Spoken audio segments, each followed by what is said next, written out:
I'm Pete Wright. And I'm Andy Nelson. Welcome to The Next Reel. When the movie ends, our conversation begins. Caged is over. Pile out, you tramps. It's the end of the line. All right. We're watching Caged, which is another in the litany of films that celebrate Andy's fetishization of putting women in prison.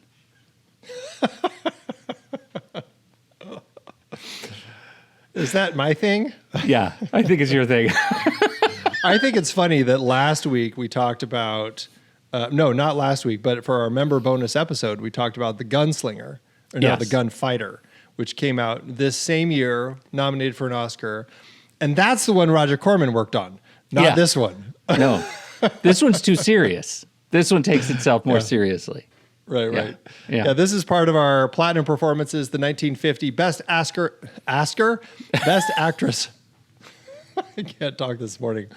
The 1950 Best Actress Oscar race. And this is the third in this most recent series, but we've already talked about All About Eve. So we're getting close to the end of this. We will have very soon talked about all of the actresses nominated this year, Pete. We're getting close. I can almost feel it. Almost feel the complete resolution of this long podcast arc. Yes, I know. Yeah. And then after this, we get to go to 1925. It'll be a journey. I know. Do you think we'll ever hear a movie that I picked for this season? We did. We did The Aura. The one. We got one. Yeah, we did one movie for you. I needed to throw something in there to placate you a little bit. This is the weirdest season where we just split down the pretty much January.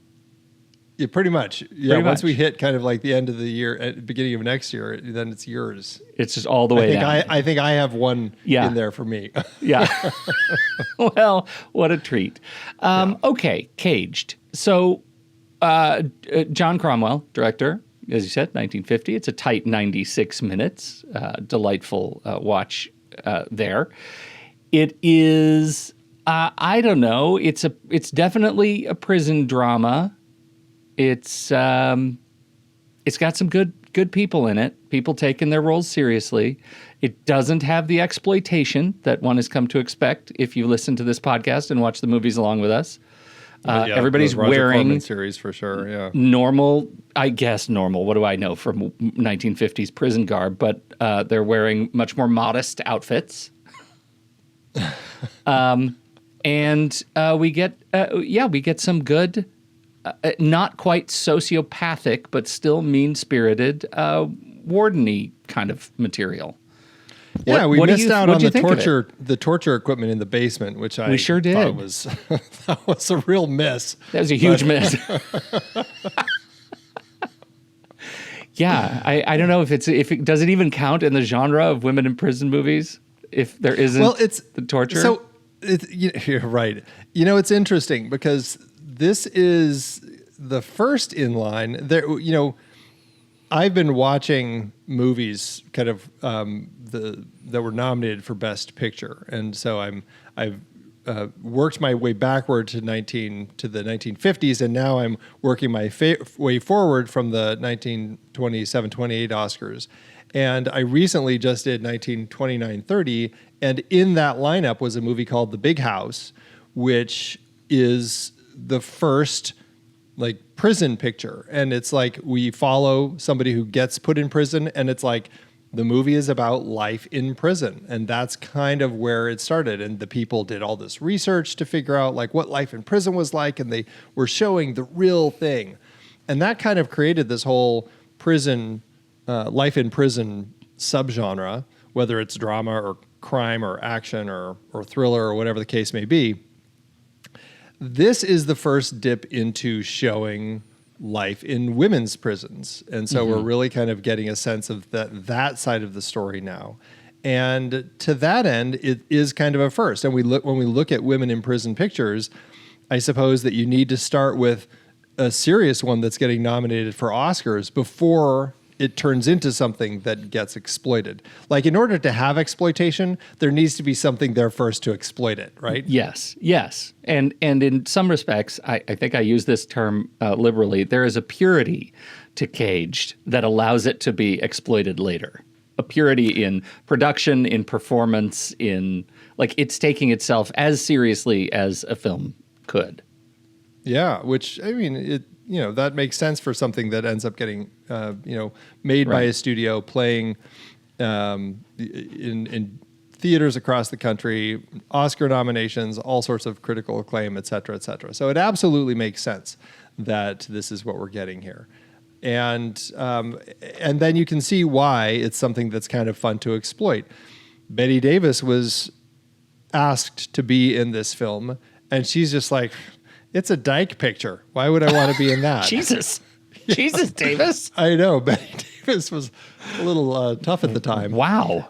And that was kind of one of the views of this film. And you can see it in the film for sure. There is that element that we have between two of our characters. That is something that you can see filmmakers and storytellers and audiences saying, let's tap into that more and exploit that, because that is makes for a seedier type of story. I mean, seedier in quotes type of story that audiences will flock to. Mm-hmm. Mm-hmm. So, do you think? I don't want to spoil the awards section, but Eleanor Parker. What do we think of Eleanor Parker's performance? Did you buy the sort of fatalistic arc of hers, going from the naive innocence to what she turned into? I really did. I thought she was great. I thought the story captured that journey well. I like Eleanor Parker. I haven't seen her in a whole lot, but the few things I've seen her in, I enjoy her generally. And I think that she came across at the beginning of the film like what you would expect in in kind of a 50s movie with kind of like the Good Little Housewife. Like she seemed like a good girl that had never had any exposure to crime of any sort. And it was only because she married this guy who decided to rob. They were struggling for money. He couldn't get any work, and he decided to rob a convenience store and got shot in the process. And she ran to him to hold him. And so because of that, they booked her as an accessory to the robbery, to the crime. Mm-hmm.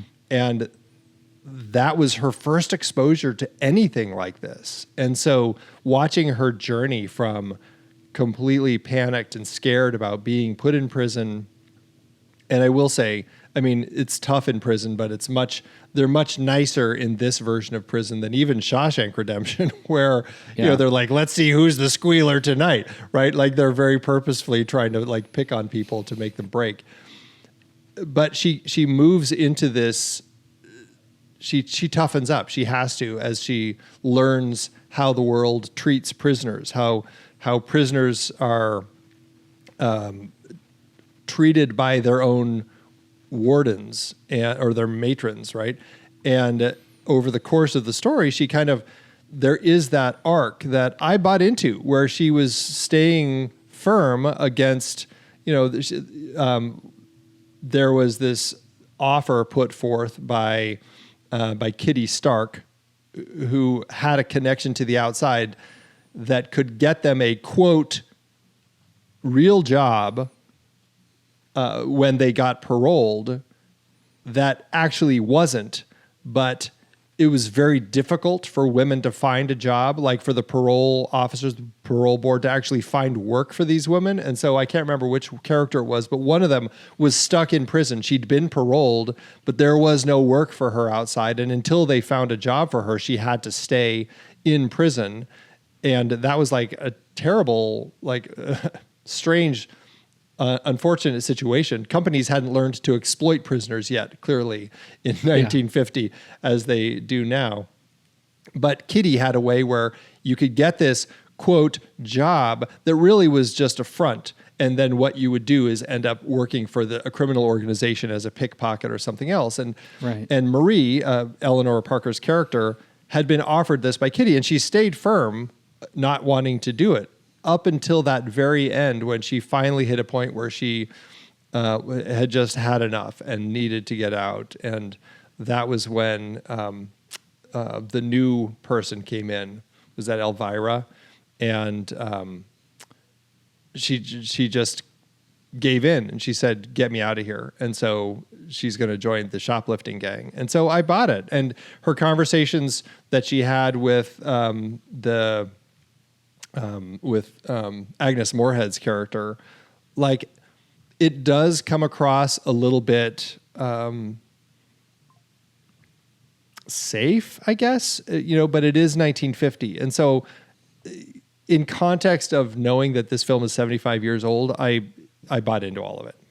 I did too. It's an interesting film. It's sort of, I wanted this to be stylistically maybe harder core, maybe more noir. I mean, it already has kind of the language of kind of that fatalism, the sort of borrowed filmic language of film noir, and yet it's really an antecedent of social reform films, right? Like He the Night and Aaron Brockovich, and it's definitely much more about what human systems do to humans in unchecked environments, and so it's designed, to my mind, to make you stop and think about what we do to each other, right? Kind of a socially conscious melodrama, and it turns people into a sort of diorama for our own prison hypocrisy. I in the spirit of what I couldn't help but think throughout the entirety of my 96 minutes with this movie was, how does it seem like we're still telling this story? Why is it we're still telling this story in prison films? What have we not learned? And I think that's the point. That's the point of the movie. So on that front, like, it sort of transcends its individual performances, which is a lovely experience of a movie this tight and this not sensationalized, right? It's pretty straight across the bow. It doesn't give us a lot of hyper contextual violence or anything like that. It's pretty straight. It is pretty straight, and I think for that, I think they did a pretty good job with it. I mean, we're getting kind of the social setup of how the prison system works within our country, and I think there's a bit of indictment with that, with Agnes Moorhead's character perpetually talking about how she is working to reform this place. She's the I don't know, is it the warden? I can't remember what her specific role is, but essentially she's the one who runs this place, right? And then and she's working hard to get better funding so that they're getting a better updated medical system. Like, the doctor's horrified when he comes into the place, and to help Marie, we didn't mention when she shows up in prison, she's pregnant, to help her give birth. And so, like, this place is falling apart, and Agnes Moorhead's character, the warden, is working to make that change. So we're seeing this system, and we're seeing people who want to improve it, but then we're also seeing the flip side of that with the matron who is kind of running this place. That is Evelyn Harper. That like, she's abusing the system. She uses it to curry favors from the women to so that she can make out with all sorts of extra stuff. She is abusive, and she also is tapped into higher ups within the system. So every time that the warden is trying to fire her, she can't, because Harper just makes a phone call to her connections, and and then they say you have to stay, you have to keep her. And so you can see this the way that this system is broken, and it's a very difficult one to fix. People don't want to fix it because, again, prisoners can kind of be used as slaves. You can get them to take care of other things and do stuff that you can't get other people to do for low wages and everything. And so it's a system that's hard to get out of, and we still see that. Like the prison system today is gotten even worse, if anything, and more abusive. I think that's one of the most interesting things you said. I mean, we're talking about Agnes Moorhead's character, and I think what she reflects, this idea that you can be reform-minded, you can have all of the best intention in a gridlocked system of corruption. She is actually, for me, the sort of saddest character in this film because she wants so badly to see change for these women. She wants so badly for the place to be something more than it is, to be a place of rehabilitation. She talks about how, gosh, to the men to whom she reports these things and gets money, that she asked for 80,000, they gave her 8. Which there is no way to make institutional change, without the funding to do so. Everyone above and below her, and even in some cases the prisoners, stand against her need to move things forward in the prison and to make it a place of positive rehabilitation, because corruption has so calcified. And this isn't a movie with a ton of like overt violence. It's not a movie that's just full of horrible vileness. It is just insidious corruption around every corner. It is a great sort of presentation of hopelessness, even though it doesn't feel necessarily like prison violent. Yeah, right. We certainly have violence in the prison, but it's not, that's not necessarily the focus. We see it, but right.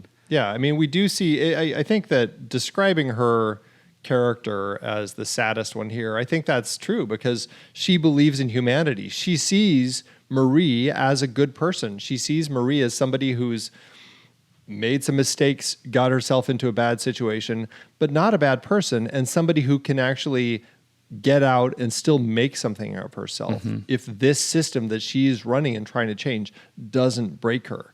And that's essentially kind of the crux of the story we're watching here, as we're seeing her trying to move Marie particularly, but the system forward in a way where Marie can get out and find that way forward again. Yeah. We see that it's heartbreaking in her first attempt at going to the to the parole board when she's up at her 10-month mark, where and this is after she's had a baby and had to give it up for her adoption because her mom refuses to take it, and her aunt and uncle, she doesn't ask them but doesn't want to burden them with it. And so she's already had a hard time. 10 months, she's kind of convinced that she's been doing well enough, she'll get out. I think and it's the superintendent Benton thinks that she might be able to get out, but the parole board doesn't see it, right? And that's how so often these situations are run. These people that you're trying to convince your case to, they're just not seeing it. And she panics and she freaks out and she essentially tries to run out of the prison, and only making things worse for herself. And that's kind of, you have these perpetual breaking points for her. That's one of them. Another one is when Harper brutally decides to get back at her and shaves her head. And that's a big thing for Marie to have to go through, where she has to suffer that humiliation of getting her head shaved and put into the solitary, and leading to, you can really see how that gets us to where we're going to be at the end. And you can see other people break. Like Kitty definitely gets broken through being stuck in solitary for a while, and she ends up, stabbing Harper to death, actually, which was, a pretty shocking scene. But I mean, we're seeing some tough stuff and how the system really can break a person. And like, that's the thing, though. It's like when a society already views everybody who's put here as bad and unreformable, it kind of creates this system where people care less about it. And it's hard to get people to understand that there is a way to reform and make these changes. And I think that John Cromwell, coming onto this story, I think he saw an opportunity to shine a little bit of a light on things, Yeah, I do too. I mean, it feels so much like he's presenting us with an ensemble kind of repertory theater presentation, right? Like I really appreciate the way every character gets its sort of due, right? We have a lot of characters that are interplaying with one another in a way that I think works very, very well. The cruelty sort of emerges from the procedures of the prison and not major set pieces or gambits or heists. It's just like there is a low simmer of cruelty in this place, and it is inescapable. And he lets the performances sort of shine through that darkness. I think it's really it's a compelling and propulsive watch. It doesn't lag at all because I think he gives these actors some real opportunity to shine. What's her name? Who is the repeat offender? She comes in early. She's told, take her around the corner. You've been here before. Like she's that's Emma Barber. I love the way if there's ever a slow moment in the film, Emma Barber has a one-liner, right? Like she's constantly saying stuff, just one after another. Like if there's ever slowness, Emma Barber's there. Used very, very well. It's paced well. It is, we walk through the entire life cycle of a prisoner, of an inmate, through our protagonist, right? We go through intake, we go through the orientation, we go through the first sort of compromises that they're forced to make. Then we get into her kind of survival calculus, like trying to figure out what's it going to take for me to actually exist here, and eventually her breaking and becoming this thing that she never imagined herself becoming were it not for the circumstances. And I think that is all played out in, again, I'll say it again, a taut 96 minutes. It's a lot of life on this film. Yeah, and it tells it tightly, it tells it cleanly. It gives us a sense that just how broken things are and how much the system has changed Marie, when at the end, when Benton's assistant or whoever says, what should I do with her file? And she's just like, keep it open, she'll be back. And that kind of tells us, okay, Marie is now a lifer. She's going to be one of these people, like the old woman who's been here 60 years and is, here for life now. It's like, that's going to be her. She's not going to be able to break out of this system. Her mom essentially kind of abandoned her it's kind of like, by not taking the baby, there is this sense that mom is essentially also abandoning her, right? Did you my God, dude, that scene, honestly, more than the stabbing, more than anything else, was the most heartbreaking sequence in the film. When she asks her mother, please take this baby. It's just going to be a couple months and I'll be out. Right. And mom says no, that her husband would never have it, right? Yeah. He won't allow the baby in the house. In that circumstance, in that context, that mom would turn around and make it so much about her and is excruciating. It's excruciatingly painful to watch that. Well, and it's tough. And also, I think this is another element of the film that we're getting here, is just how much men end up putting women into these situations, right? Like Marie never would have ever stepped into a place to rob it. Like the only reason she's in here is because she got out of the car to go to the aid of her husband who had been shot. Right. And because of that, she's now in prison, accused of being an accessory. Same situation here. Her mom is, married to this new man, her stepdad, and her stepdad is the one who says, I don't want a baby in the house. I don't want Marie to come out. Like she doesn't have a place to live. She can't live with her mom and dad. That's one of the things the parole board brings up when they're like, you don't have a place to stay. Where are you going to go? Because your stepfather won't have you. He says he refuses to have you live with them. Yeah. That's another of these elements that's putting her into this situation of like, every little piece is driving her into this situation. The parole board, it's all men. Yeah. Like we're seeing a systematic oppression of women here where they just can't get out of this. And it's prisoners too, but in this particular film, it's very much, I think, also speaking to the nature of women and men. Oh, God, it's so gross.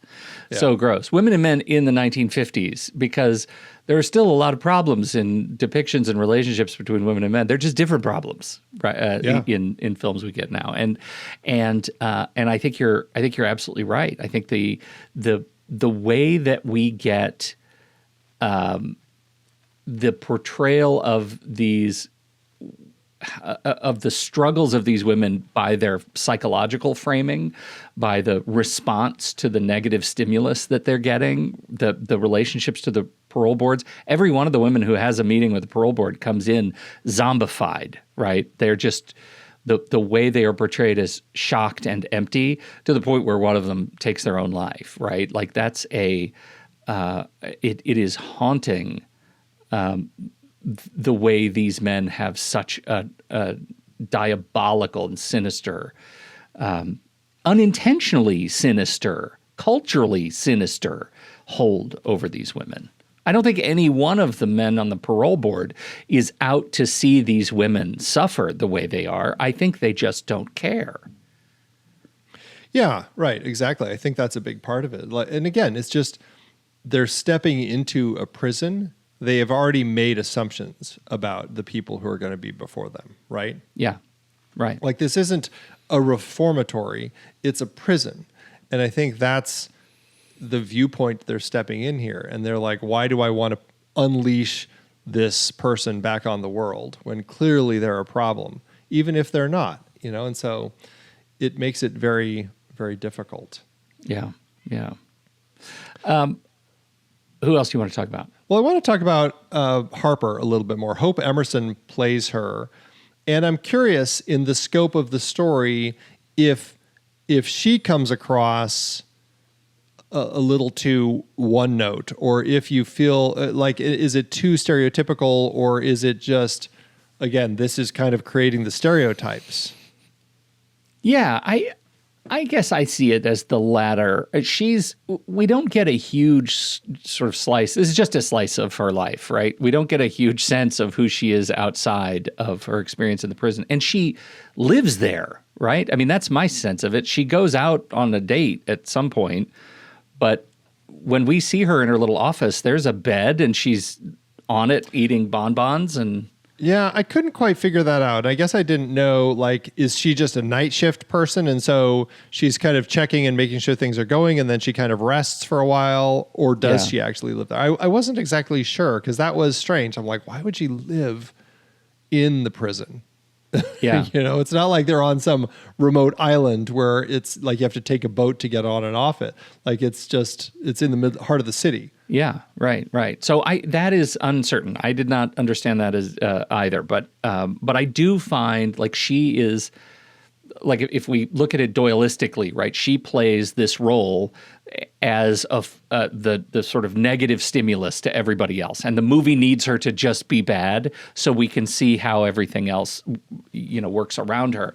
And I guess you could call that one note of necessity. It didn't feel overindulgent in that one note to me, right? It felt like she was the thing that others had to react to, and I got it. I also don't think she played it as like she's not a Cruella de Vil kind of character, right? She's not actually melodramatic in her portrayal of this thing. She's a naturalist performer, and I think the way she transitions from, hey, I'm eating bonbons and welcoming the new fish into the floor, and then turning so subtly from, no, you're not going to do laundry. You're going to be scrubbing the floors. And that's just the way it is. I thought was particularly, telling of that character's intention. She doesn't have to be broad in performance to actually demonstrate her sinister side. I think that's what works so well for her. Like, she's a really interesting and kind of just a fun character to have. And I mean, like I said, she kind of became the stereotype. She wasn't a stereotype yet, but this essentially became the stereotype for what people would expect as what you would see in a women's prison movie. This tough, big matron who would just kind of lord over the people who were there. And I think she plays it really well. I enjoyed seeing what she brought to the table. She was fun. Mm-hmm. And she's one of those faces that I feel like I've seen her in just a few other films like Adam's Rib and stuff, but I think that she's a fun one to kind of see pop up in things. She seems like very much a that guy or that gal type of performer. Yeah, for sure. She also has a voice that's kind of hard to forget, right? She sounds familiar to me as much as she looks familiar. Yeah, and she died just a decade after this. So she was only 62 when she ended up dying from a liver ailment. So. Oof. Yeah, liver. That's not a way you want to go. Yeah, that's a tough one. Agnes Moorhead. I don't know if we've talked about Agnes Moorhead before. Has she been in anything that we've discussed? I mean, she's somebody who's been around for a while because of things like Citizen Kane, and she's part of Orson Welles' Mercury Players. Yeah, I look at her and I think she is. She strikes me as, why do I have an image of her as a villain? Well, I don't know, but I'm sure we both grew up watching her on Bewitched because she was the mother. She was her mom, right? Yeah, yeah. But I saw her as sort of clueless in Bewitched, not evil. Well, that's the thing. Like, I'm just thinking witchy, but I'm trying to think villain. I don't know where. I guess I can't. I'm not sure where you're seeing her as a villain. I don't know if I've seen her. I mean, I haven't seen a ton of her stuff, but I don't feel like I've seen her play a villain before. So much like, 50s, 60s era, 70s era TV in addition to Bewitched. I cannot place why I have this image of her as a villain. But honestly, the entire time I'm watching the movie, I'm imagining Hope and Hope Emerson and Agnes Moorhead switching places. Interesting. Yeah. Is that just because you see her as villainous? Yeah. So, you know why? Okay, I have a sense as to what it is. Agnes Moorhead, I don't know. Tell me if you think I'm right. Okay. She looks like, I have to look this up. What is happening? Agnes right Moorhead now? Looks like, what is her name?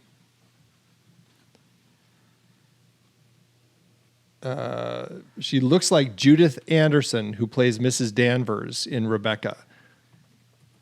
Like there's a similar look between her. Like, I don't know if Rebecca is a film that you're that familiar with, but she's kind of like the evil house lady.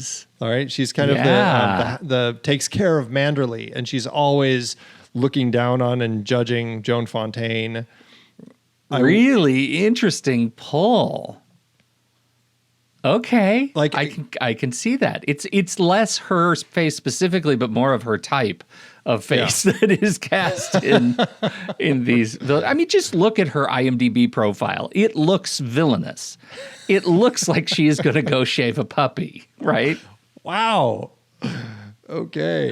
That's so And yet funny. here she was, very, very nice in this movie. She's very nice here. Yeah. All right. You know, it's funny. That's really Eleanor funny. Parker, we already talked about her, but I just have to say, like, I don't think that I ever would have been able to pull this, but like The Sound of Music, she's the Baroness in Sound of Music 15 years after this.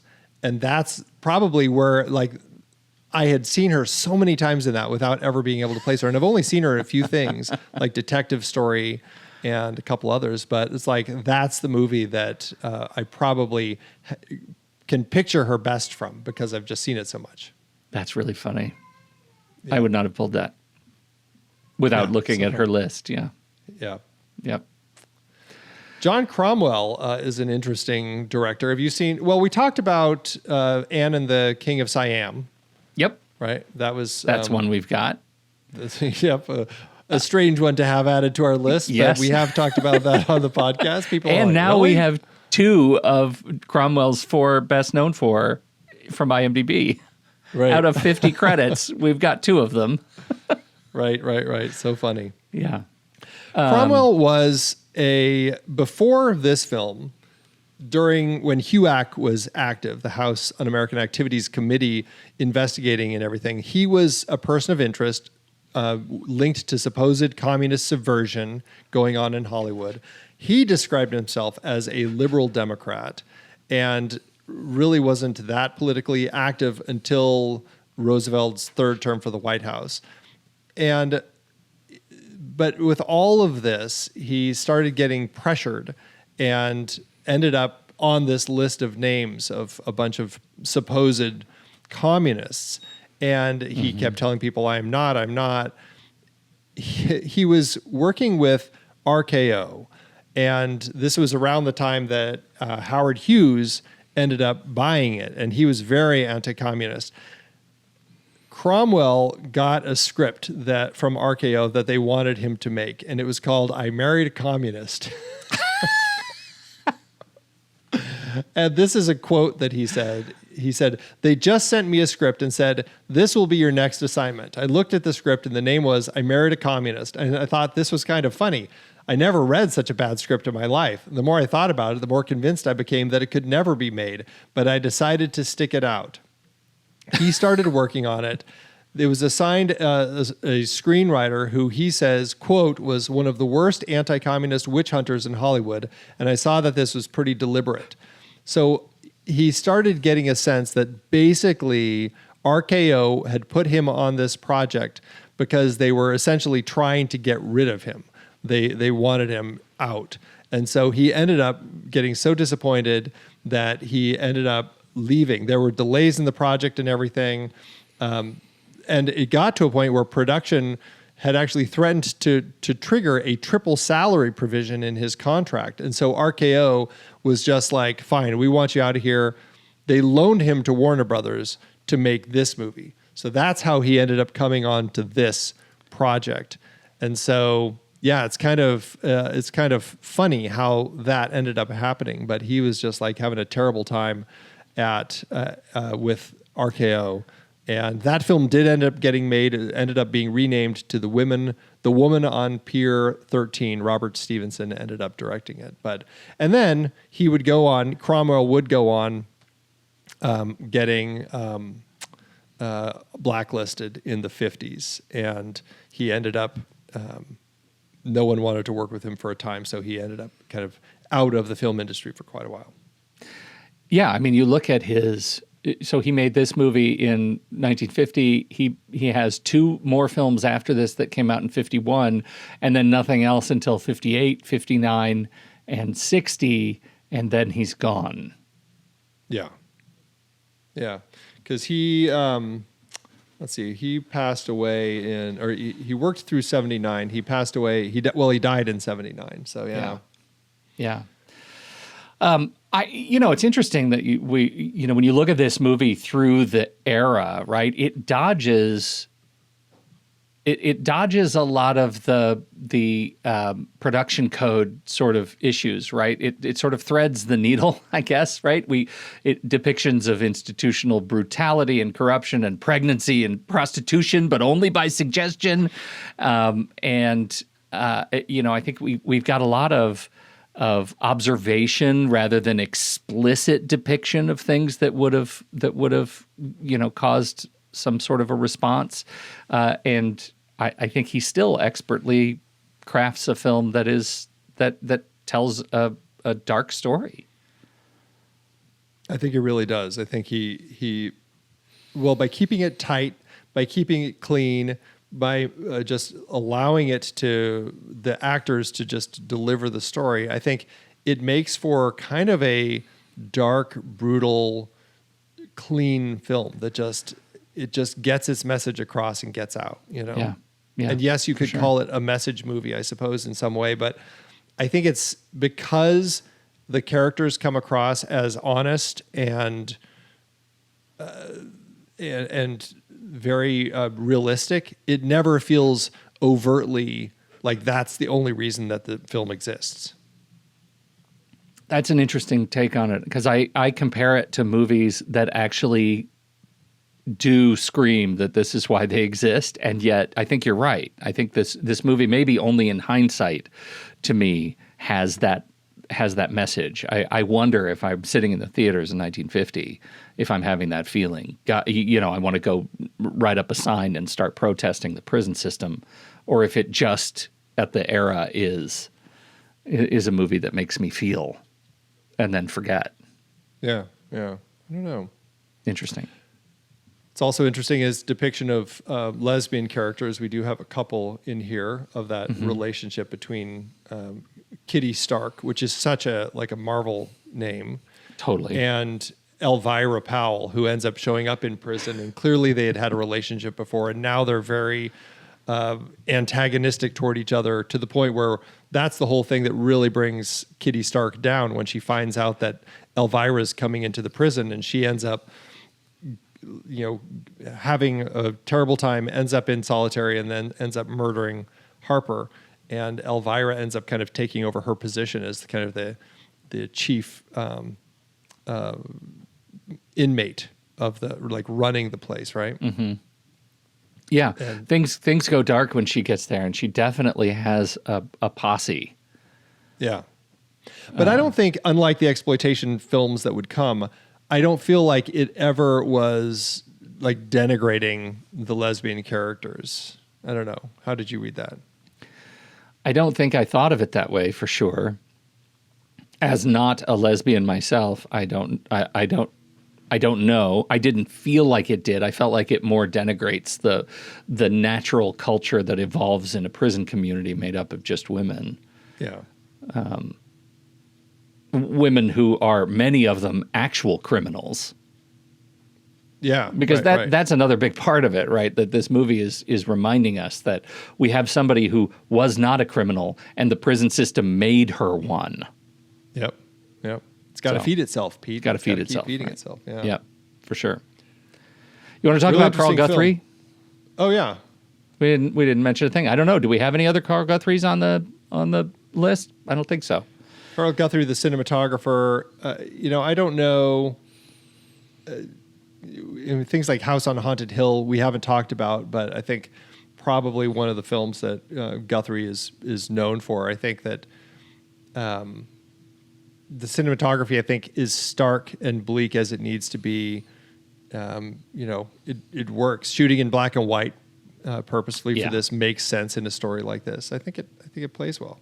Yeah, I do too. I think it's he does play with it. He plays with it particularly for Marie, right? Like, it starts, she's very soft, and we get nice lovely lines and a framing and light from her. And then as she changes, he moves to like harsher side light toward the end, and it's just it highlights some really stark angles on her face, and her close-ups get really kind of diabolical. And I love that. I love that he used light to frame her character change. That's the point of having somebody who knows the film so well clearly make this thing. I think it's also kind of easy because, I mean, it's easy to shoot a prison and make the prison look mean, because prisons look mean. You don't have to think a whole lot about light and shape in order to make a prison look mean. And I think he does that. Lots of grids, lots of shooting through bars, all the stuff you kind of would imagine, mesh, window lattices. There's lots of window stuff. There's lots of stuff where we have the characters, we're behind the characters and we're looking through the windows at trains going by and things like that. The feeling of loss and exclusion from community by way of grid imagery, which I think works really well. So, yeah. And I think that was, just mentioning the train, I thought that was one of the more interesting moments that we had in this film, where we have conversations happening, arguments happening. All of the women, though, stop as this train rolls by outside their window, which must not happen that often for them to react this way, but it's a real reminder of the outside world and the connection that they have to it. It's like their only connection they have. And they all stop and they watch as this train rolls by. It's like a religious moment. Really interesting moment, yeah. Solemn. Yeah. So. And we did talk about Christmas in Connecticut. That was another thing that Carl Guthrie did shoot. Okay. So, yeah. That's a different kind of film, you might say. Yeah, well, you can see the difference in technique, right, between a Christmas film and this prison film. Although some might say there's a Venn diagram in which those two films overlap in some ways. We'll explore that. They do have a Christmas scene in this film. That's right. So this is a Christmas movie. Film? Yeah. It's a Christmas movie. Oh, my goodness. Yeah. Got anything else? We good? I think that's it. It's an interesting film. I'm glad to have seen it. Oh, one last little note. This is just a small one, but in the scope of Warner Brothers potentially getting sold and no longer being a thing anymore after all these years, I just want to call out, there's something that I always enjoyed with Warner Brothers and the composers, Max Steiner on this film being one of them, who would allowed the theme of when their logo would show to be integrated into the score. And we see it in from Casablanca is one I'm thinking of, but to this one where you've got the Warner Brothers logo theme playing, and then when it hits that last note, it goes into a minor key and it turns into the score that leads through the credits, which is all inside this paddy wagon of the women going to prison. Like, that's how the film opens. And I love that Warner Brothers would and Max Steiner would do that with the score, where they would play with the logo in ways to integrate it into the start of the actual score. So I thought that was nice. Yeah, it's really fun to see it that long ago, right? Because you forget how long they've been doing that sort of playfulness, right? And other companies too. Universal does it all the time, it's just sort of a playfulness with their corporate branding that is, I think, it's neat. It's neat to see them do that. I always felt like it was a fun modern thing, but it's fun to be reminded, they were doing this back in the 40s and 50s also. Yeah, for sure. Yeah. When they were arguably, I don't know, more precious, less precious about branding. I don't even know how to characterize how I imagine Jack Warner felt about the branding of the logo, the title splash. Yeah, right. Huh. Yeah.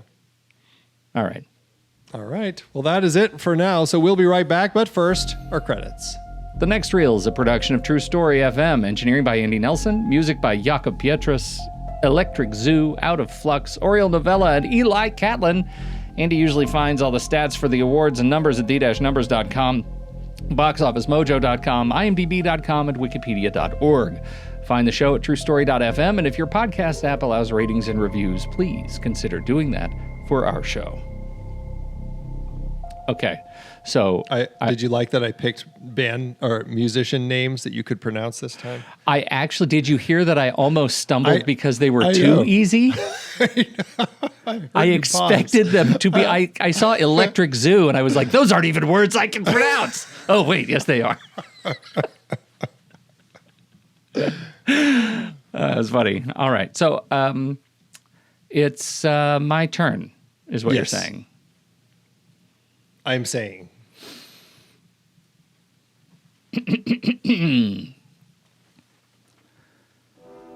They say nobody walks into Letterboxd innocent. Maybe you thought you'd just log a movie or two. Maybe you figured you'd remember what you watched last month. But that's how it starts. Before long, you're ranking every noir film from Cage to Double Indemnity and arguing about run times like it's your only shot at parole. But listen, there is a way to make your time go easier. Join Letterboxd and get 20% off pro and patron membership with the code NEXTREEL. It works on renewals too, because everyone deserves a second shot at rehabilitation. Inside, you'll get all the perks, advanced stats, filters, and streaming service tracking. You'll see exactly how deep you've sunk into that filmography, and you'll like it. You'll start to understand the system, the star system, the heart system, and you'll realize you're not trapped. You belong here. The guards call it obsession. We call it appreciation. So do your time with dignity. Use the code NEXTREEL when you join or renew and take 20% off that sentence. Keep your diary straight, your watch list longer than your rap sheet, and remember, on Letterboxd, eventually, everybody gets out clean. See you in the yard. We'll be the ones arguing about whether Caged really does count as noir. Pum pum. Dun dun dun. Okay. Sequels and remakes, Andy. Is there a sequel? What happens to her? Cage 2. It's just Agnes Moorhead's character. It's just an office comedy with Agnes. It's just Moorhead. a reform. Yeah, just trying to reform. Right. Now, there's no sequels unless you want to jump into all the Roger Corman exploitation films. Oh, I don't. Could be considered spin-offs. No, I don't know. But this film was specifically satirized in a 1977 SCTV comedy sketch called Broads Behind Bars. Minnie was renamed Cheryl, portrayed by Catherine O'Hara. Cheryl was depicted as a teenager in the mid to late 50s who, after smoking pot, ended up in prison after being framed for armed robbery and also learns later she's pregnant. Kitty is played by Andrea Martin, and John Candy in drag plays the role of the matron Harper, called Schultze. A knife fight between Kitty and Harper occurs in the skit instead of a fork as in the film, while both Kitty and Schultze die. Kitty is fatally stabbed by Schultze, and Schultze is later killed by Cheryl. Jesus. For her action, Cheryl is then told she can be released from prison. However, she responds by only laughing and declining the offer, echoing Kitty's remark in the original film, "No dice." The skit in the end presents itself not only as a parody of women in prison movies like Caged, but also as a spoof of the anti-marijuana films that were presented to students in many American high schools during the late 50s and early 60s. Wow. Boy, I'm not sure that I would expect something like that even on SCTV. It's funny. I'm going to have to see if I can find find that clip on YouTube. Yeah. And maybe if I can, I'll throw it into the show notes, because that'd be an interesting one to watch. I can see John Candy as a drag matron named Schultze. But everybody dies. That's horrible. That's why it's funny. I don't know. Okay. How to do at award season? The film, again, this was a the type of film that Oscar voters were wanting to see. It had 2 wins, 5 other nominations. At the Oscars, this is why we're here, Eleanor Parker was nominated for Best Actress. But as we discussed last week, she lost to Judy Holliday in Born Yesterday. Hope Emerson, who plays Harper, was now nominated for Best Supporting Actress, but lost to Josephine Hull in Harvey. And the film was nominated for Best Writing, Story, and Screenplay, but lost to Sunset Boulevard. At the Venice International Film Festival, Parker won Best Actress. John Cromwell was nominated the Golden Lion, which is the highest prize given at the festival, but lost to the French film Justice is Done. Interestingly, another film about justice. At the Laurel Awards, Agnes Moorhead was nominated for Top Female Character Performance, but lost to Spring Byington in Louisa. And at the Photoplay Awards, this is the monthly magazine. Again, in July, we talked about this, or we'll talk about this in our member bonus episode looking at The Gunfighter. But Eleanor Parker won Best Performance of the Month for the month of July. Okay. I like that we break it down monthly. Yeah, you gotta love Photoplay magazine. You gotta love Photoplay magazine. So once again, carrying the torch. I can't wait again till we get to January when you get numbers again. This is an embarrassment for this segment, and I wonder why you're still showing up for it. But here we are. Andy, how'd it do at the box office? I just shake my head at you. I blame you, actually, for all of this. I don't sorry. blame myself. What? The nerve, sir. I know. Now, I really have no idea how much Cromwell had to make this movie, unfortunately. I don't have...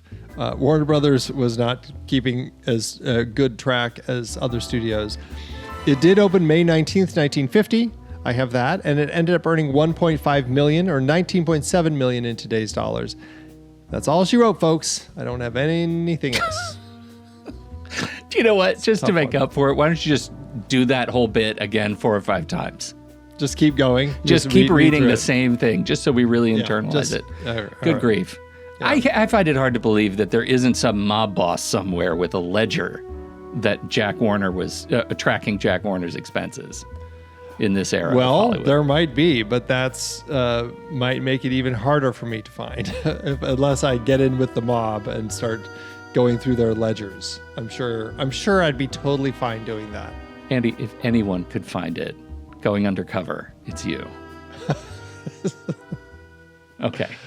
Well, I liked this film. I think it has a place in film history. I think it's interesting as we kind of see the evolution, kind of the birth and evolution of prison films, of women in prison films, and we get a sense of kind of like the frustrating system that they are. So, it worked for me. I enjoyed it. Yeah, it worked for me too. I really did enjoy the film, and I can see myself returning to it. It's vastly superior to so many of the Roger Corman films we've watched.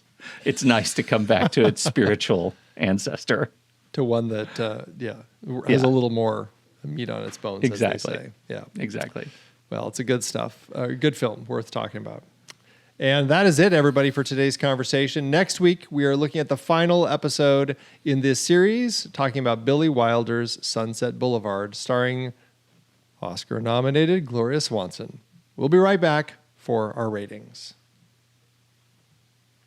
It's interesting that color films had been in existence for quite some time, but all of the Best Actress nominees that we're talking about are all black and white films. Isn't that interesting? Yeah. Huh. Yeah. All right, we'll be right back for our ratings. I think I said that already. You did. All right. You know what? We'll be right back for our ratings. But first, the numbers. You know what? I don't have any numbers. All right. All right. This is me. Let me find my thing again.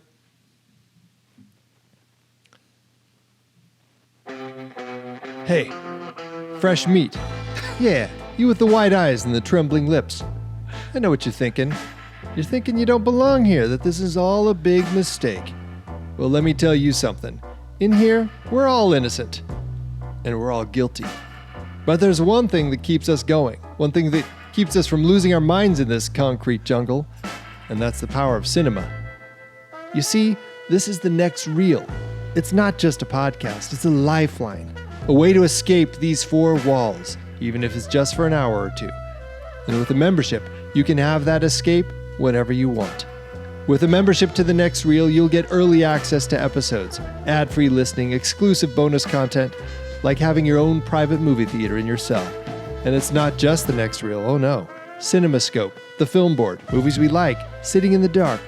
They're all part of the same network, all pumping that sweet, sweet cinema straight into your veins. But it's not just about the escape, it's about the community. In here, we stick together. And the next reel, it's like our secret society, a way to bond over something other than our rap sheets and our regrets. So what do you say, fresh meat? Ready to join the club? Head to truestory.fm/join and sign up.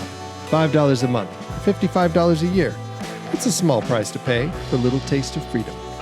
Think about it, but don't wait too long. In here, you never know when your number might be up. The next reel, truestory.fm/join. Welcome to the big house, kid. Tell me more about my trembling lips. Oh, jeez. Letterboxd, Andy. Letterboxd.com/thenextreel. That's where you'll find our HQ page. Make sure to follow us over there.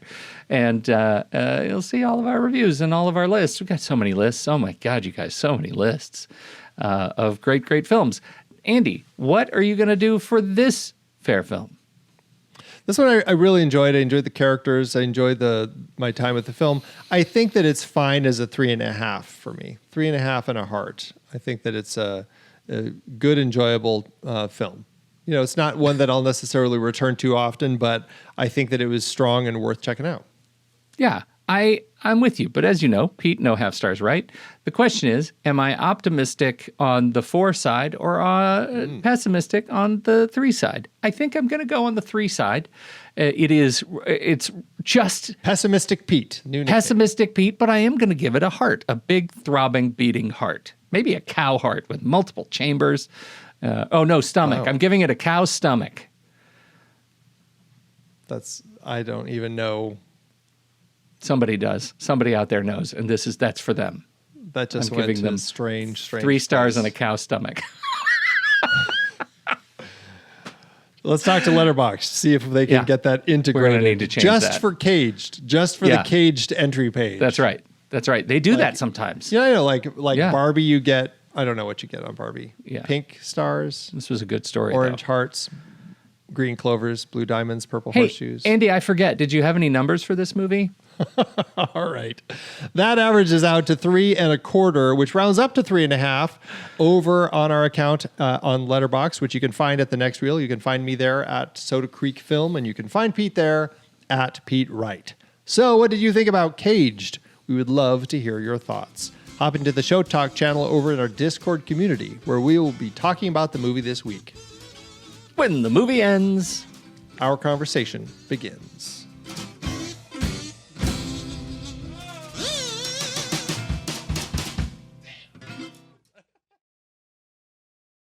Letterboxd giveth, Andrew. As Letterboxd always doeth. All right. Did you go high or low? I went high. Okay. Why don't you go first? Oh, does that mean you went low? Oh, okay. I went with D. Selwyn's, or is it D.S. Elwyn's? Anyway, whatever it is. Or is it DeSelwyn's? Anyway, that's what I'm going with. 5-star DSL wins. DSL wins. Okay, Yeah. There you go. 5-star and a heart. Elvira and Kitty are powerful butch for butch con artist ex-girlfriends. Okay. All right, I like it. Morak99 gives it 1 star and says, I'll give it credit for having its heart in the right place in terms of the social issues, but this is just a bad movie. It feels like the movie that stereotypical dumb young people complain about when they say they won't watch black and white movies. Massive overacting to the cheap seats, too obvious dialogue, mustache-twirling villainy, hammy score, etc. There are just other pictures that are better about prison abuses, both from the time period and now. Also, screw this movie for subjecting me out of nowhere to violence against a kitten. I'm a recent first-time cat owner, and I was not having that. Thanks very much. We didn't even mention kitten. We didn't mention the kitten. That's because it was too traumatizing, Pete. It was too traumatizing. It was brutal. brutal. Thanks, Letterboxd.